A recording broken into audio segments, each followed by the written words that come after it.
Hello students, जैसा कि आपको पता है कल हमने गैसों का अणुगति सिद्धांत समाप्त किया। तो आज हम नया चैप्टर दोलन सरल आवर्त गति ऑसिलेशंस में सिंपल हार्मोनिक मोशन की बात करेंगे। सिंपल हार्मोनिक मोशन में हमारा जो पहला टॉपिक है आवर्ती गति। आवर्ती मतलब क्या होता है?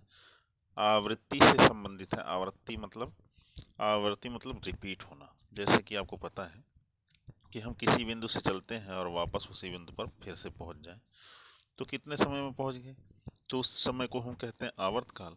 और उसी पथ पर बार बार गति करना क्या कहलाता है? उसी बिंदु से बार बार रिपीट करना क्या कहलाता है? ये हमारा आवर्ती गति होता है। जब कोई वस्तु एक निश्चित समय अंतराल के पश्चात निश्चित पथ पर बार बार अपनी गति को दोहराती है तो यह गति आवर्ती गति कहलाती है। और जो टाइम लगता है एक चक्कर लगाने में उसे हम क्या कहते हैं? आवर्तकाल कहते हैं। इसे कैपिटल टी से डिनोट करते हैं। ठीक है, समझ में आ गया होगा। अब देखिए, इसमें एग्जाम्पल के तौर पर देखें तो चंद्रमा जो है पृथ्वी के चारों ओर चक्कर लगाता है। 27.5 दिन लगभग लग जाते हैं, लगभग 27.3 दिन लगते हैं। और फिर से वही प्रक्रिया करती है, यानी चंद्रमास में 27.3 दिन होते हैं। पृथ्वी जो है सूरज के चारों ओर चक्कर लगाती है। 365 दिन और 1/4 दिन लगता है उसमें। तो यही काम हर साल ही करती है और एक साल कंप्लीट हो जाता है। ठीक है, तो ये सारी गतियां आवर्ती गतियां। आवर्ती मतलब रिपीट करने वाली गतियां। ठीक है। दोलनी गति। दोलनी गति क्या है? एक बिंदु है, उसके इधर एंड उधर, इधर और उधर वही गति बार बार दोहराई जाए तो इस गति को दोलनी गति कहते हैं। आप जानते हैं पेंडुलम होता है घड़ी में, तो क्या करती है? वो कभी इधर जाती है, फिर कभी इधर, कभी इधर, कभी इधर। तो आपने देखा कि यहाँ से जब स्टार्ट करती है, कहाँ से स्टार्ट करती है? देखेंगे आप कि यहाँ से जब स्टार्ट करती है इधर की तरफ जाती है, फिर वापस आती है अपनी जगह पर और दूसरे साइड जा करके फिर अपनी जगह आती है। तो इसे एक दोलन या एक कंपन कहते हैं। ठीक है, ये एक दोलन या कंपन कहलाता है। ठीक है, तो आपको समझ में आ गया होगा कि दोलनी गति है क्या। ठीक है, दोलनी गति आपको समझ में आ गया कि अपनी साम्य स्थिति के इधर या उधर गति करने की प्रक्रिया को टू एंड फ्रो बोलते हैं इसे। अब देखिए, इसका एग्जाम्पल आप देख सकते हैं। और जो आपको दिखाई दे रहा था जिस पोजीशन के इधर और उधर करती है गति, तो आप देख सकते हैं कि ये जो पोजीशन है इसके इधर गई और वापस आई और इस तरह से फिर वापस इस जगह पर। तो ये जो बिंदु है, ये बिंदु साम्यावस्था या इक्विलिब्रियम पोजीशन या मीन पोजीशन कहलाती है, मध्यावस्था या साम्यावस्था कहलाती है। तो आप समझ चुके हैं कि दोलनी गति है क्या। अब देखिए, सरल लोलक मतलब सिंपल पेंडुलम होता है, उसके गोले की जो गति होती है और स्प्रिंग से जुड़ा हुआ कोई पिंड हो। तो देखिए, ऐसे स्प्रिंग है, उससे कोई पिंड ऐसे जोड़ दीजिए और उसको खींच करके छोड़ दें, तो क्या होगा? वो ऊपर नीचे ये क्या करती है? कंपन करती है, दोलन करती है। इसी प्रकार से हम आते हैं सरल आवर्त गति। तो सरल आवर्त गति में देखिए, सारी जो गतियां होती हैं उसमें एक खासियत होती है कि वो अपने केंद्र की ओर, ये मध्यावस्था की ओर। देखिए, ये गोला है, इसको ऐसे खींच करके यहाँ तक ले गए और यहाँ पर पहुँचाए, तो क्या ये यहाँ पर रुकेगा? नहीं रुकेगा, वापस अपनी जगह पर लौट के आने की कोशिश करेगा। तो इस पर एक बल लगता है। कौन सा बल लगता है? प्रत्यानयन बल। ठीक है, प्रत्यानयन बल जो होता है वो किसी भी बाह्य बल के विरुद्ध लगता है। तो बल की दिशा इधर है और विस्थापन की दिशा इधर है। ठीक है, तो ये बल है और ये विस्थापन है, दोनों की दिशा विपरीत है। अर्थात जितना ज़्यादा बल लगाओगे उतना ज़्यादा विस्थापन होगा, अनुक्रमानुपाती। लेकिन दिशा क्या होगी? विपरीत होगी। यही साइन, माइनस साइन जो है रिप्रेजेंट कर रहा है। तो कह रहा है कि जब कोई वस्तु अपनी साम्य स्थिति के दोनों ओर सरल रेखा में इस प्रकार गति करती है कि उसका पथ, उस पर कार्यरत बल वस्तु के विस्थापन के अनुक्रमानुपाती हो तथा साम्य स्थिति की ओर दिष्ट हो। यानी हमेशा वो किधर की तरफ भाग के आती है? साम्य स्थिति की ओर दौड़ी दौड़ी आती है। कितना भी आप दूर इधर की तरफ खींच दीजिए, वापस अपनी साम्य स्थिति की ही ओर आती है। तो इस प्रकार की गति सरल आवर्त गति कहलाती है। अब सरल आवर्त गति के बहुत सारे एग्जाम्पल हैं, ये आप देख रहे हैं। बल देखिए किधर की तरफ लग रहा है, बल आपका इधर की तरफ लग रहा है और विस्थापन किधर हो रहा है? इधर, इसलिए दोनों में संबंध ऋणात्मक है। अब सरल आवर्त गति में विस्थापन समीकरण की बात करते हैं। तो देखिए, यहाँ पर एक वृत्त दिया है A B, A dash B dash. इसमें आप देखेंगे कि क्या होता है कि एक कण है, कोई बिंदु ए से चलना शुरू करता है और कहाँ चलता जाता है, पी बिंदु पर पहुंच जाता है। तो देखिए इससे डाला गया लंब भी देखिए यहाँ से ओ से चलता हुआ कहाँ पहुंच गया, चलता हुआ ऐसे धीरे धीरे कहाँ पहुंच गया, लंब कहाँ पहुंच गया, एन पर पहुंच गया। ठीक है, तो अब देखेंगे जैसे जैसे पी ऊपर की तरफ जा रहा है ऐसे ऐसे क्या होगा, ये देखिए एन भी ऊपर की तरफ बढ़ता हुआ चला जाएगा। और फिर बी बिंदु पर पहुंचने के बाद देखिए फिर इधर नीचे की तरफ जब उतरना वापस शुरू करेगा तो देखेंगे कि इसका जो लंब है इधर की तरफ नीचे की तरफ आना शुरू हो जाएगा।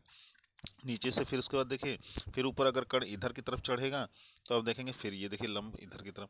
तो इस तरह से आप देखेंगे कि इस कण का जो लंब है वो देखिए अपने ओ बिंदु के ऊपर, फिर नीचे फिर ऊपर, इस तरह से अपने साम्य स्थिति के इधर इधर और उधर गति करती है। तो इस तरह की जो वृत्त है उसको निर्देश वृत्त कहते हैं। और इस कण की गति को हम कौन सी गति कहते हैं, सरल आवर्त गति। अब हम मान लेते हैं कि इसकी त्रिज्या कितनी है, ए है देखिए, और ये जो विस्थापन है कितना, वाई है किसी क्षण, और कोण कितना है, थीटा। और थीटा बराबर आपने पढ़ा है ओमेगा बराबर क्या होता है, ओमेगा बराबर होता है थीटा अपॉन टी, थीटा बराबर होगा ओमेगा टी। ठीक है, अब हम कोई त्रिभुज लेते हैं, देखिए यह कोण थीटा है तो यह भी कोण थीटा होगा। ठीक है, यह भी थीटा होगा। तो हम त्रिभुज OPN में बात करते हैं, त्रिभुज OPN में आते हैं। तो OPN में देखिए, OPN में त्रिभुज OPN में कहेंगे साइन थीटा निकालिए। साइन थीटा बराबर क्या होगा, साइन थीटा बराबर होगा लंब बट्टे कर्ण। ठीक है, ये देखिए यहाँ पर थीटा कहाँ है, यहाँ है, ये थीटा है। ठीक है, ये थीटा है, आपको दिखाई दे रहा है, ये थीटा। तो लंब हो गया ये कौन, ON, और कर्ण कौन हो गया, OP। ठीक है, OP, ON upon OP। OP की लंबाई कितनी होगी, जितनी त्रिज्या होगी, और ON कितना होगा, Y।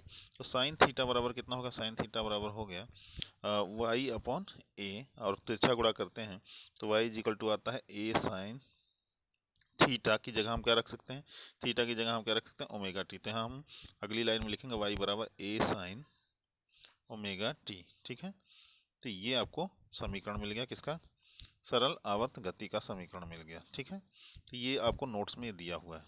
इसी प्रकार से हम व्यापक समीकरण की बात करते हैं। पहले से ही कण ए बिंदु से चल के कहाँ पहुंचा हुआ था, फाई कोण पर, अब P1 से फिर आगे चला कितना, थीटा, और चल दिया, टोटल कोण कितना हो गया, थीटा और प्लस फाई।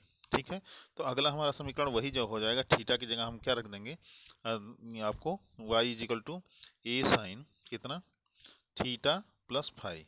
ठीक है, थीटा प्लस फाई, थीटा की वैल्यू आपको पता थी, क्या पता थी, y बराबर ए साइन और कितना, थीटा की वैल्यू ओमेगा टी और प्लस क्या होगा, फाई। ठीक है, तो ये व्यापक समीकरण या जनरल इक्वेशन होता है। ठीक है, और यहाँ देखते हैं सरल आवर्त गति से संबंधित कुछ परिभाषाएं हैं, क्या क्या है।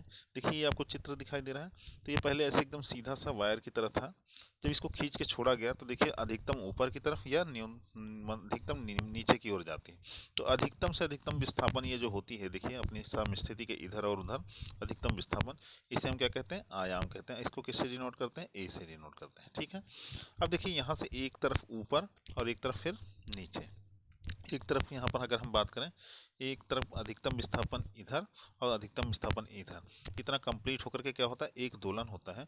तो इस दूरी को हम क्या कहते हैं, तरंग दैर्ध्य कहते हैं, लैम्डा से डिनोट करते हैं। और इतने दूरी को तय करने में जो समय लगता है उसे क्या कहते हैं, टाइम पीरियड या आवर्त काल कहते हैं। ठीक है, अब देखिए एक सेकंड में कितने कंपन की हुई है, तो देखिए दो, एक दो, फिर उसके बाद तीन, मतलब ढाई है। ठीक है, तो ये देखिए एक सेकंड में कुल कंपनों की संख्या को हम क्या कहते हैं, आवृत्ति कहते हैं। ठीक है, यहाँ तीन चीजें आपको मिलेंगी। तो देखिए आवर्त काल का फॉर्मूला है T बराबर 2 पाई बटे ओमेगा। ठीक है, और आवृत्ति मतलब उसका उल्टा कितना, ओमेगा अपॉन 2 पाई अर्थात 1/T। ठीक है, n बराबर 1/T भी होता है। और आवृत्ति का जो मात्रक होता है हर्ट्ज होता है, और समय आवर्त काल का क्या होता है आपका सेकेंड होता है।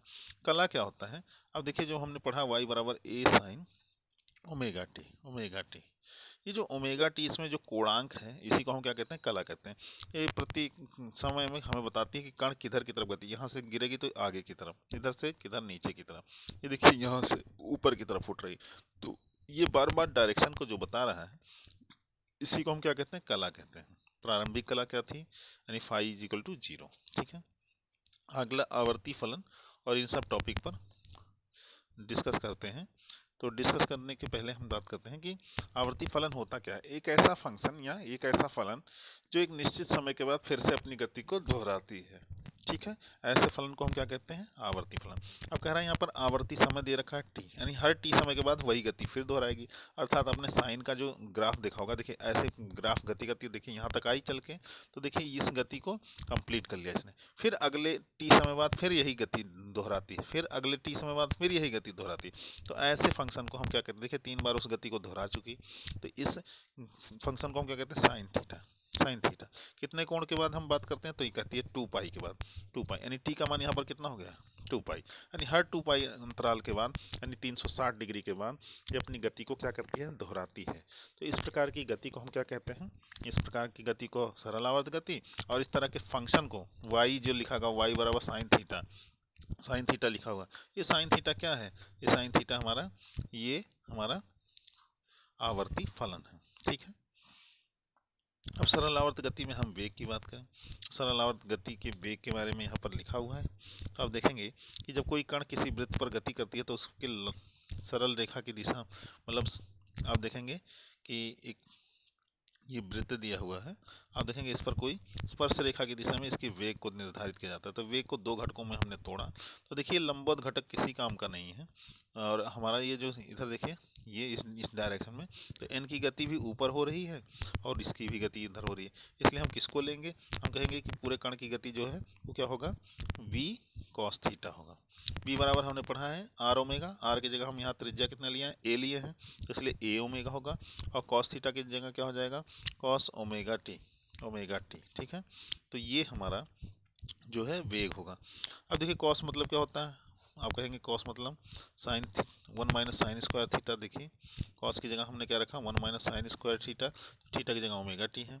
और इस तरह से हमने देखा कि ए साइन ओमेगा टी होता है, तो साइन ओमेगा टी बराबर कितना होगा, वाई अपॉन ए, और इसको वैल्यू रखते हैं, इसे जब सॉल्व करते हैं तो हमको एक रिजल्ट आता है। क्या रिजल्ट आता है, जो हमारा कण का वेग होगा u बराबर ओमेगा अंडर रूट ए स्क्वायर माइनस वाई स्क्वायर, ठीक है। इसकी 2 विशेष स्थितियां हैं, उसे आप देखेंगे। और आज के लिए इतना ही। अब जो त्वरण है वो हम कल बात करेंगे, त्वरण और एनर्जी के बारे में।